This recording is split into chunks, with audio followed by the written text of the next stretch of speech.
सगळेजण दिवाळीला गावाकडे गेलेत आणि मी आलो ज्ञानेश्वर महाराजांच्या दर्शनासाठी. नमस्कार मित्रांनो, मी शिव आणि स्वागत आहे तुमचं आपल्या एका नवीन व्हिडिओमध्ये. तर आज सुट्टी असल्यामुळे मी चाललो होतो ज्ञानेश्वर महाराजांच्या दर्शनासाठी. तर आपल्या स्प्लेंडरची चावी घेतली आणि स्प्लेंडर घेऊन आलो लगेच मंदिरापाशी. आता इथं बाहेर तर खूप गर्दी होती. आता मग चप्पल काढायची कुठं. इथं खूप सगळ्या लोकांनी चप्पल काढल्या होत्या, म्हणून मी पण चप्पल सोडली. तेवढ्यात काकाने आवाज दिला की तू इथं चप्पल काढू शकत नाही, जर तुला काही दुकानात सामान घेतलं तर इथं चप्पल सोडा, नाही तर मोफत बस चप्पल स्टँड आहे तिथं चप्पल सोडा. मी चप्पल इथं सोडली आणि ते काका मस्त गंज लागत होते.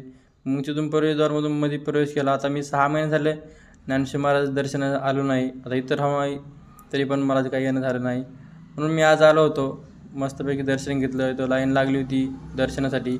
मग बाहेरून इकडे दर्शन घेतले. इथं मस्त स्क्रीन लागली होती, तिथं दर्शन घेतले. बाहेर आल्यानंतर नंदीचे आणि महादेवाचे पण दर्शन घेतले आणि तिथून मी आलो मुख दर्शन घेतले बाहेरूनच, कारण सगळे लोक इथून दर्शन घेत होते. करले लाईन पण होती. बाहेर आलो, चप्पल घेतली आणि तिथून आलो मी घाटावरती. इथून मंदिर पे दिसत होतं, नाव वगैरे, आणि इकडं मस्तपैकी पूल वगैरे, पाणी सगळं. आणि समोरच एक मंदिर होतं ते मोठं. इथे एक देवी कोणतरी ठेवलं होतं मूर्ती. तिथं लोक फोटो वगैरे काढत होते. मग तिथून मी निघालो होतो घरी जाता जाता मग हजेरी मारून तिथं दर्शन घेतलं आणि तिथून मी रूमवर आलो. मस्तपैकी फॅन चालू केला. आणि तुम्हाला व्हिडिओ आवडला तर लाईक करा, अकाउंटला फॉलो करायला अजिबात